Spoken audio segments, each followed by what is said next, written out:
दोपहर का वक्त है। वैन मोहल्ले की गलियों से गुजरती है। धूप धीमी सी है, लेकिन हवा में उदासी है। तलहा वैन की खिड़की से बाहर देख रहा है। सर शीशे से लगा है। आंखों में एक थकन और बेचैनी है। वैन ड्राइवर पीछे मुड़कर कहता है, इब्राहिम बेटा, घर आ गया है। वैन घर के सामने रुकती है। इब्राहिम, काशिफ, तलहा और अस्मा एक एक करके नीचे उतरते हैं। सबके चेहरे पे उदासी है। घर का दरवाज़ा खुला होता है। मामा खड़ी होती हैं, आंखों में प्यार, लेकिन चेहरे पे एक बेचैनी होती है। लेकिन बच्चों को देख के मुस्कुराती हैं और कहती हैं, अस्सलाम वालेकुम, दिन कैसा गुजरा मेरे बच्चों का? वालेकुम अस्सलाम मामा, ठीक है। तीनों खामोशी से जूते उतारकर कमरे में चले जाते हैं। रूम में सब चुप हैं, कोई किसी से बात नहीं कर रहा। अस्मा बेड पर बैठ जाती है। काशिफ विंडो के पास जाके खड़ा हो जाता है। इब्राहिम साइलेंटली शर्ट बदलने लगता है और तलहा कोने में चुपचाप बैठा होता है। चारों खामोश हैं। कमरे में है तो सिर्फ घड़ी की टिक टिक। मामा खाना लगाती हैं और फिर बच्चों को बुलाती हैं। बच्चे चुपचाप डाइनिंग टेबल पर आ जाते हैं। बिना कुछ बोले बैठ जाते हैं, किसी रोबोट की तरह। मामा को आज का उनका रवैया हैरत में मुब्तला कर देता है। इसके बावजूद मामा अपनी हैरत छुपाते हुए अस्मा से कहती हैं, अस्मा बेटा, आज स्कूल में क्या पढ़ाया? और इब्राहिम, तुम्हारा आज का दिन कैसा गुजरा? मामा की बात पर चारों बच्चे सिर्फ हूँ हाँ में जवाब देते हैं। कोई आंख भी नहीं मिलाता। खामोशी, प्लेट की खनक सुनाई देती है। सब खाना खाकर साइलेंटली उठ जाते हैं। मामा के चेहरे पर अब मुस्कुराहट चली गई है और उसकी जगह परेशानी ने ले ली है। किचन समेटने के थोड़ी देर बाद मामा अपने कमरे में आती हैं और ख़ुद से बात करती हैं। आज से वेकेशन स्टार्ट हो रही हैं। मैं कल सबकी फेवरेट चीज़ें बनाऊंगी, शायद उससे इनका मूड अच्छा हो जाए। अगली सुबह मामा किचन में बिजी हैं। Pasta, chocolate shake, fries, sandwich हर किसी के लिए अलग, सब प्यार से बनाती हैं। मामा मुस्कुराती हैं और कहती हैं, आज तो मेरे बच्चे खुश हो जाएंगे।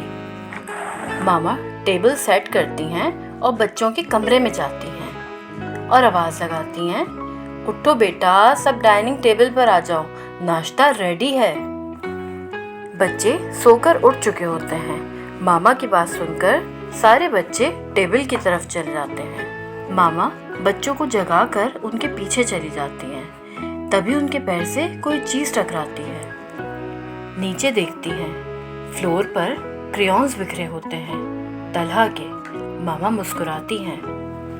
तलहा को भी कलरिंग का कितना शौक है। मामा कलर समेटकर साइड टेबल पर रखती हैं। तभी उनकी नज़र एक मैसी ड्राइंग पर पड़ती है।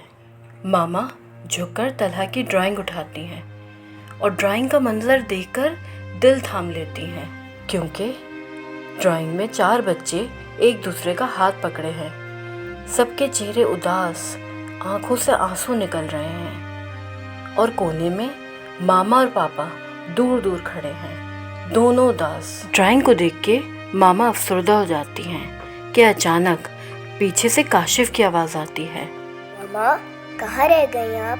जल्दी से आ जाए, नाश्ता कर लें। काशिफ की आवाज़ के बाद मामा खामोशी से ड्राइंग लेकर कमरे से बाहर चली जाती हैं। रात का सन्नाटा है। मामा अपने काम समेटकर अपने कमरे में सोने के लिए जा रही होती हैं कि अचानक बच्चों के कमरे से आती आवाज़ों को सुनकर उनके कदम थम से जाते हैं। वो धीरे से बच्चों के कमरे के बाहर खड़ी हो जाती हैं। चारों बच्चे बेड पर खामोशी से बैठे हैं कि अचानक अस्मा की आवाज़ खामोशी का पर्दा चाक करते हुए निकलती है, मैं जानती हूँ कि तुम लोग क्यों उदास हो, लेकिन अब हमें एक्सेप्ट करना होगा। मामा पापा का डिवोर्स एक दिन की बात नहीं है। अस्मा की बात सुनकर इब्राहिम उदासी से कहता है। पर मेरा दिल उदास हो जाता है जब मैं अपने क्लासमेट्स को देखता हूँ। सब अपने मम्मी पापा के साथ एक ही घर में रहते हैं। ये सब मैं भी फील करती हूँ इब्राहिम। आज मेरी क्लास की सब लड़कियाँ अपने पापा के साथ आउटिंग्स का प्लान बना रही थी। हम किसी एक के साथ ही जाते हैं। अस्मा और इब्राहिम की बात में काशिफ भी हिस्सा लेता है। हमारे साथ ही ऐसा क्यों हुआ आपी? क्या हमारी फैमिली कभी पूरी नहीं हो सकती? काशिफ की बात सुनकर सारे बहन भाई बेचैन हो जाते हैं। अस्मा उसे गले लगा लेती है। इब्राहिम उसके कंधे पे हाथ रखता है। तलहा भी ये मंजर आंखों में आंसू लिए देख रहा होता है कि अचानक से वो भी बोल पड़ता है। भाई मुझे भी मम्मी पापा और आप सबके साथ रहना है। तलहा की बात पर तीनों बहन भाई अफसरदा हो जाते हैं क्योंकि वो जानते हैं कि वो कुछ नहीं कर सकते, वो बेबस हैं। चारों बहन भाई खामोशी से उठते हैं और अपने अपने बिस्तर पर जाकर सो जाते हैं। दूसरी तरफ दरवाजे के बाहर मामा सब कुछ सुन चुकी होती हैं। वो अपने कमरे में जाकर बेड पर बैठ जाती हैं और तकिए के नीचे से तलहा की बनाई हुई ड्राइंग निकालती हैं और देखती हैं। एक दफ़ा फिर ड्राइंग देखकर उनकी आंखों से आंसू जारी हो जाते हैं। फिर मामा अपने आप से बातें करती हैं और कहती हैं, चाहे इनके और मेरे पापा के दरमियान जो भी हुआ, पर उसका बोझ हमारे बच्चों ने ही उठाया है। इनका दुख नहीं देखा जा रहा मुझसे। ये सब भी एक कंप्लीट फैमिली डिज़र्व करते हैं। इसके बाद मामा उस ड्राइंग को अपने सीने से लगा लेती हैं और उनकी आंखों से आंसू जारी हो जाते हैं।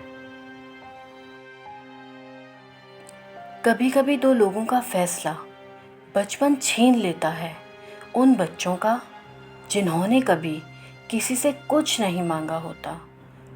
टूट के बिखर जाते हैं फिर भी मुस्कुराते हैं वो, लेकिन उनकी आंखों में पूरी दुनिया का दर्द होता है।